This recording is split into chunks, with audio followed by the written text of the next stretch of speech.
Greetings, Old Testament class. I'm going to run you through the end of the book of Joshua that we didn't get to last Tuesday, and then I will post an additional video covering the book of Judges and the book of Ruth after that. So, as you guys know, we kind of tailed off there by talking about how maybe outgunned, outmanned, and maybe we would say prepared the Israelites probably were to take the promised land, and yet there's this deep sense that God is going to be faithful to them. And we get this story of Joshua leading the people by placing the Ark of the Covenant right in the center of the Jordan River. They passed through the waters as well, just like the initial generation that came out of the country of Egypt passed through the Red Sea. This community goes through the Jordan River on their way into the promised land.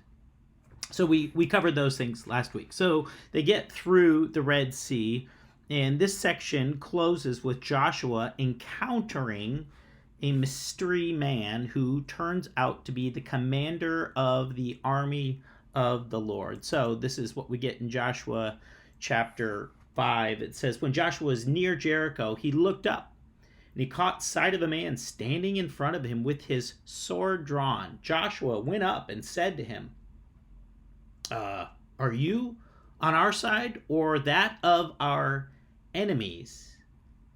He said, neither. I'm the commander of the Lord's heavenly force. Now I have arrived. Then Joshua fell flat on his face and worshipped. Joshua said to him, what is my master saying to his servant? The commander of the Lord's heavenly forces said to Joshua, take your sandals off your feet, because the place where you are standing is holy. So Joshua did this. You get the sense there's an echo here, right? The encounter that Moses has with our man, with God, I should say, in the burning bush, all the way back in Exodus chapter 3, also gets repeated a bit as Joshua encounters the angel of the Lord of the heavenly armies, and is instructed to take his sandals off as well. And it kind of begs the question here, who is it that is at war? And what we kind of see is that just like back in Exodus 14, when Pharaoh was chasing after them, having liberated them from Egypt, the text says that they're complaining and they're saying, Moses, we're going to die. And Moses says, do not be afraid, stand firm, and see the deliverance that the Lord will accomplish for you today. For the Egyptians you see today, you shall never see again. The Lord will fight for you. You have only to keep still. So there's this sense here that it's really God who is fighting for his people and is on the move. And you kind of have this idea that as we move to taking the promised land, and certainly before this, but it becomes more and more obvious that these wars were fought in the name of your regional deity, your regional god.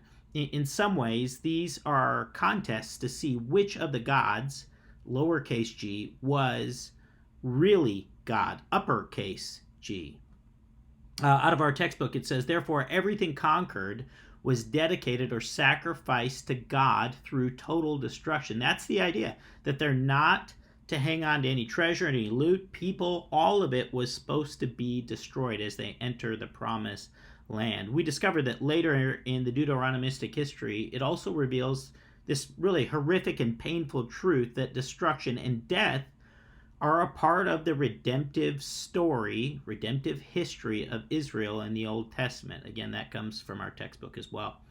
So we get this clear idea. Israel, just like we don't, but Israel does not live in isolation, and the story is not told in isolation. They are people who are a part of their times and their places. They live in the world.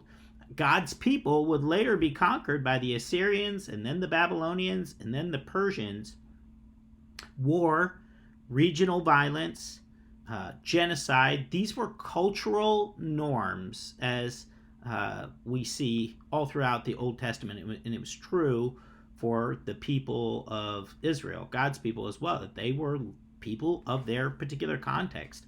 So central to Joshua and Israel following God is their commitment to be tethered to God's law, right? Remember, Deuteronomy is called the second law. And we're reminded that they're to be committed to being the people that God has dreamed about them being and God has called them to be. And this then puts Israel's victories within the scope of what God and God alone can accomplish. God uses the willing. Great example of that is talking about Rahab, the non-Israelite prostitute that God uses last time. But there is also this sense that it's really the gods who are at war, and it is God, the God of Israel, who is fighting for Israel. You're going to see that the number 7 in the Bible has both numerical value, but it's also a literary device. It signifies totality or fullness. And so we move into chapter 6, and we get this kind of famous story of the Battle of Jericho. So I'm going to read a portion of that to you. This is Joshua chapter 6, starting in verse 6, and it says, "Now the gates of Jericho were securely barred because of the Israelites," right? There's fear about what's about to happen, and no one went out and no one came in. And then the Lord said to Joshua, "See, I have delivered Jericho into your hands, along with its king and its fighting men. March around the city once with all the armed men. Do this for 6 days. Have 7 priests carry trumpets of ram's horns in front of the ark. On the 7th day, march around the city 7 times, with the priests blowing the trumpets. When you hear them sound a long blast on the trumpets, have the whole army give a loud shout, and then the wall of the city will collapse, and the army will go up, and everyone straight in." Going on. So they did this. But then on the 7th day, here we go. Here's the description. On the 7th day, they got up at daybreak and marched around the city 7 times in the same manner, except on that day, they circled the city 7 times. Verse 16. The 7th time around, when the priests sounded the trumpet blast, Joshua commanded the army, "Shout!" Yes, if that scared you, I hope you jumped a little bit. "Shout! For the Lord has given you the city. The city and all that is in it are to be devoted to the Lord. Only Rahab the prostitute and all who are with her in her house shall be spared, because she hid the spies we sent." Verse 18, "But keep away from the devoted things," right? Things that have been dedicated to these other gods, "so that you will not bring about your own destruction by taking any of them. Otherwise, you will make the camp of Israel liable to destruction and bring trouble on it. All the silver and gold and the articles of bronze and iron are sacred to the Lord and must go into his treasury."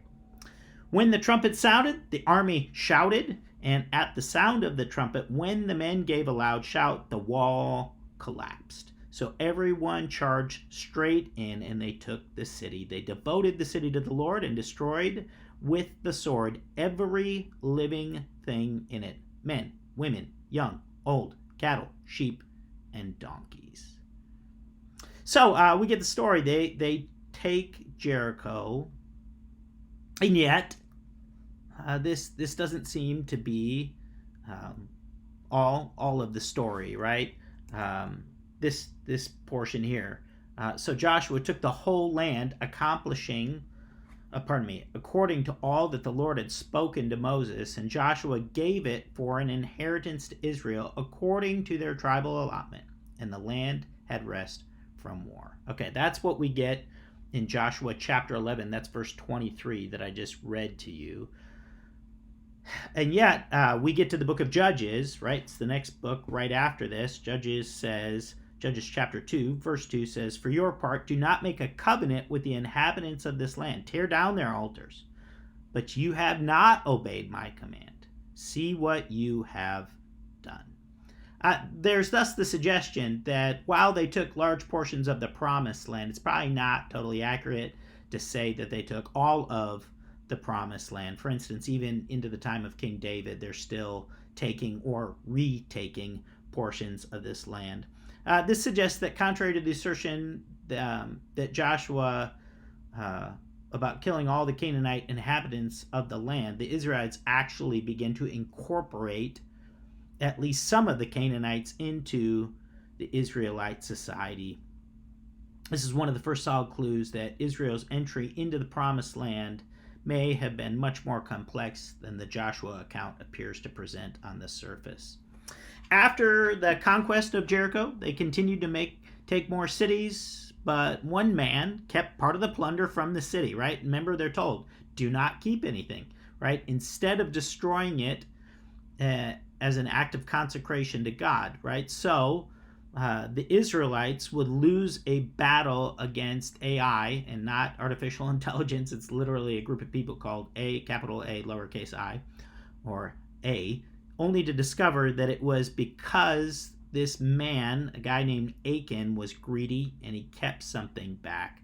And so they're instructed to stone this man to death, and that is exactly what happened. We have this interesting story in Joshua chapter 9 where this group called the Gibeonites end up tricking Joshua and the people into making a treaty with them by coming to Joshua and pretending that they were a wandering people from far away. So Gibeonites, these guys are not part of Israel. They're part of the group of people who are in the Promised Land, and they are afraid that the Israelites are going to come destroy them. So they make up a story that they have been this nomadic wandering people and that they are coming from far away. They lie, right? And when this is discovered, these people are given jobs of very low status, right, amongst the Israelites. But the Israelites had promised to incorporate them into their community, and they do indeed keep this promise. To this end, when other cities went to attack Gibeon, God's people then come to their rescue, these very unlikely allies. We discovered that in taking the Promised Land, the land was divided up amongst the 12 tribes of Israel, and 48 of those townships, they're called, were given to the Levites, or what we call the priestly tribe. And then we also have this thing called cities of refuge that were established. So let's read the text that describes this. This is Joshua chapter 20. It says this: the Lord spoke to Joshua. Hey, say to the Israelites, set up refuge cities for yourselves. I spoke to you about these through Moses. Anyone who kills by striking down someone unintentionally or by mistake may flee there. If you accidentally kill somebody, you can go to a city of refuge. These places will be a refuge for you from any member of the victim's family seeking revenge. The killer will flee to one of these cities and stand at the entrance of the city gate and explain their situation to the elders of that city. The elders are to let the killers into the city and provide a place of refuge for the killer to live with them.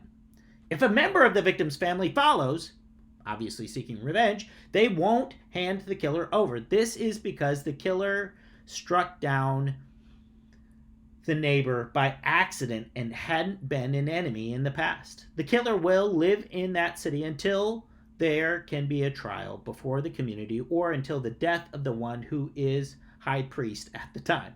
Then the killer may return home, back to the city from which the flight began. Right? This very fascinating, very specific thing about cities of refuge. And again, there's a sense that we cannot just live with this escalating revenge constantly, but there has to be a sense of mercy and compassion amongst this violent and revenge-driven culture. Okay, so this is again the ordering of chaos, right? The land was God's from the beginning, and then it is ordered and divided up amongst the people for the purpose of doing what, right? Way back from the book of Genesis, they're to fill and give it a blessing and preserve this land, right? Joshua dies at the end of the book of Joshua, and his leadership definitely does echo Moses' leadership as well. For one thing, he's reminding God's people to stay tethered to their relationship with God, right? Don't get tangled up with these other gods. Two, both of these folks led the people through the waters, right? Both Moses and Joshua led the people through the waters, the Red Sea and the Jordan River. Third, both courageously led the Israelites to places they could have only ever dreamed about, right? They would have never imagined how faithful God was going to be in that. And then four, their final act was to renew the covenant, right? So they said, look, pay attention to the things that you've done to bet on God. So this comes from Joshua's farewell speech. Joshua said to the people, "This is what the Lord, the God of Israel, says. Long ago, your ancestors, including Terah, the father of Abraham and Nahor, lived beyond the Euphrates River and worshipped other gods. But I took your father Abraham from the land beyond the Euphrates and led him throughout Canaan and gave him many descendants. I gave him Isaac, and to Isaac I gave Jacob and Esau, and I signed the hill country of Seir to Esau, but Jacob and his family went down to Egypt. Then I sent Moses and Aaron, and I afflicted the Egyptians by what I did there, and I brought you out. When I brought your people out of Egypt, you came to the sea, and the Egyptians pursued them with chariots and horsemen as far as the Red Sea. But they cried out to the Lord for help, and he put darkness between the Egyptians, you and the Egyptians. He brought the sea over them and covered them. You saw with your own eyes what I did to the Egyptians. Then you lived in the wilderness for a long time. I brought you to the land of the Amorites, who lived east of the Jordan River. They fought against you, but I gave them into your hands. I destroyed them from before you, and you took possession of their land. When Balak, son of Zippor, the king of Moab, prepared to fight against Israel, he sent for Balaam's son Beor to put a curse on you, but I would not listen to Balaam. So he blessed you again and again, and I delivered you out of his hand. And then you crossed the Jordan and came to Jericho. The citizens of Jericho fought against you, as did the Amorites, the Perizzites, the Canaanites, the Hittites, the Girgashites, the Hivites, and the Jebusites. But I gave them into your hands. Who gave them? I gave them. The Lord God gave them into your hands. I sent the hornet ahead of you, which drove them out before you. Also, the two Amorite kings. You did not do it with your own sword and bow. So I gave you a land on which you did not toil, and cities you did not build, and you live in them and eat from vineyards and olive groves that you did not plant. Now fear the Lord and serve him with all faithfulness. Throw away the gods your ancestors worshipped beyond the Euphrates River and in Egypt, and serve the Lord.